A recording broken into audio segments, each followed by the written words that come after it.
নমস্কার বন্ধুরা, বনির রান্নাঘরে আপনাদের সবাইকে স্বাগত জানিয়ে আজ আবারও চলে এসেছি আরও একটা রেসিপি নিয়ে আপনাদের সামনে।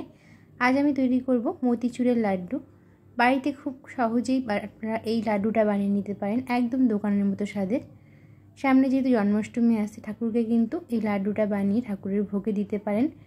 আবার আপনারা এটা বাড়িতে গেস্ট আসলেও কিন্তু এটা বানিয়ে দিতে পারেন। তো চলুন দেখে নিই কীভাবে তৈরি করে নেব লাড্ডুর রেসিপি। মতিচুরের লাড্ডু তৈরি করার জন্য সবার প্রথমে আমি এখানে একটা মিক্সিং বোল নিয়ে নিয়েছি। এরপর এখানে একটা স্টিলের ছাঁকনি নিয়ে নিয়েছি।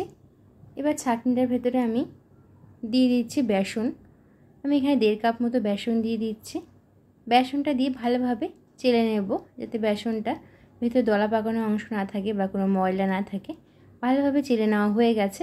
এরপর আমি এখানে দিয়ে দিচ্ছি সামান্য একটু নুন, আর দিয়ে দিচ্ছি এখানে ফুড কালার দিচ্ছি আমি প্রায় 2-3 ড্রপ মতো আমি এখানে দিয়ে দিচ্ছি ফুড কালার। এরপর আমি এখানে অল্প অল্প জল দিয়ে বেসনটাকে মেখে নেব। একবারে বেশি জল দেব না, কারণ বেশি পাতলা হয়ে যেতে পারে। এর জন্য অল্প অল্প জল দিয়ে আমরা বেসনটাকে মেখে নেব। আরও একটু জল লাগবে, আমি দিয়ে দিচ্ছি। দিয়ে দেখুন ভালোভাবে এভাবে ফেটিয়ে নিতে হবে, যাতে ভেতরে কোনো দলা পাকানো না থাকে। দেখুন ভালোভাবে ফেটিয়ে নেওয়া হয়ে গেছে। আমাদের কিন্তু আরও পাতলা করতে হবে। চামচের গায়ে দেখুন লেগে থাকছে, এর জন্য এখানে আমি আরও 1/2 কাপ মতো জল দিয়ে দিচ্ছি। ব্যাটারটা কিন্তু পাতলা তৈরি করতে হবে।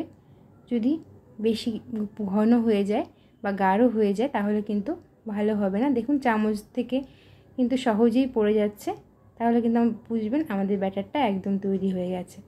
এরপর আমাদের যে বোঁদেটা তৈরি করার জন্য আমি এখানে নিয়ে নিয়েছি একটা নুনের প্যাকেট।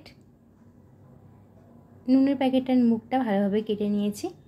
এরপর পেছনের যে এক্সট্রা প্লাস্টিকটা আছে, প্লাস্টিকটা আমি কেটে নিচ্ছি।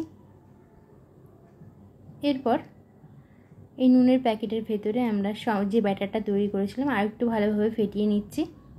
নিয়ে এবার বেসনের ব্যাটারটাকে আমরা নুনের প্যাকেটের ভিতরে ঢেলে দিচ্ছি। দেখুন ভালোভাবে ঢেলে নেওয়া হয়ে গেছে। এদিকে আমি সাদা তেল দিয়ে দিয়েছি একটা কড়াইতে, বেশ খানিকটা। তেলটা গরম হতে দেব। এদিকে এই প্যাকেটটার ভেতরে এই মুখটা আমি ভালোভাবে গার্ডার দিয়ে পেঁচিয়ে দেবো, যাতে ভেতরে ব্যাটারটা না বেরিয়ে যায়।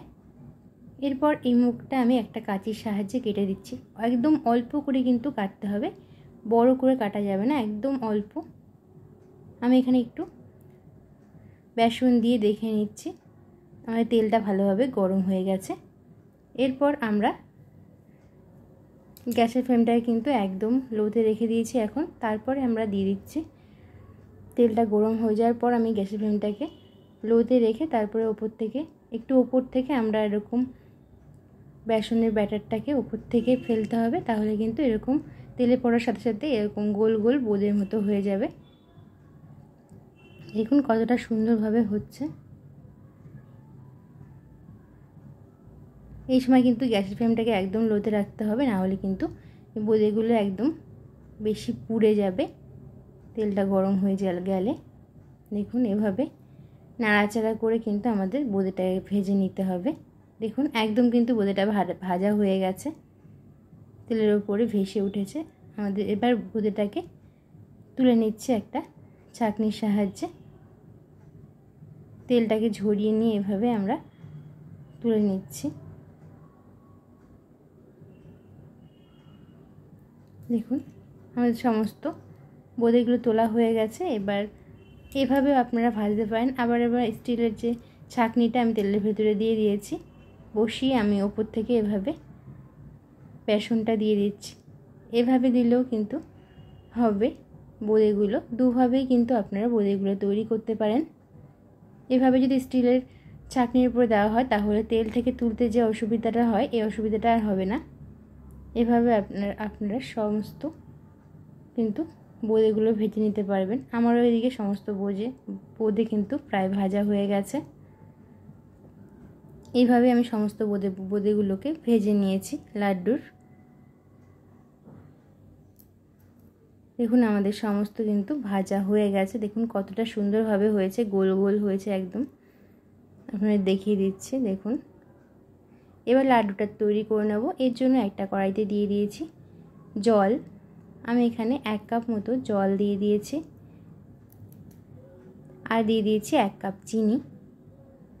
চিনিটা ভালোভাবে গলে গেলে আমরা এখানে দিয়ে দেব, আমি 4টে এলাচকে থেতো করে রেখেছিলাম, সেই এলাচটা এখানে দিয়ে দিয়েছি। আর দিয়ে দিয়েছি ফুড কালার, 1 চামচ মতো ফুড কালার দিয়ে দিয়েছি।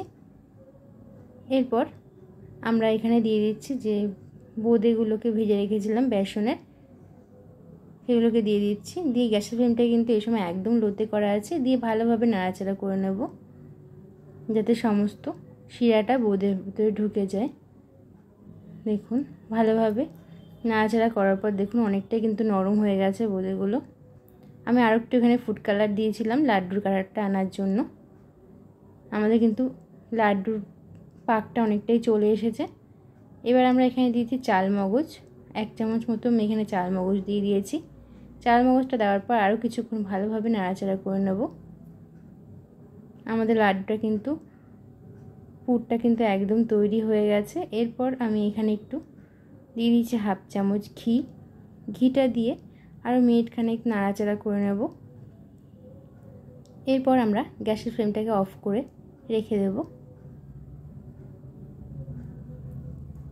দেখুন প্রায় 10-15 মিনিট হয়ে গেছে।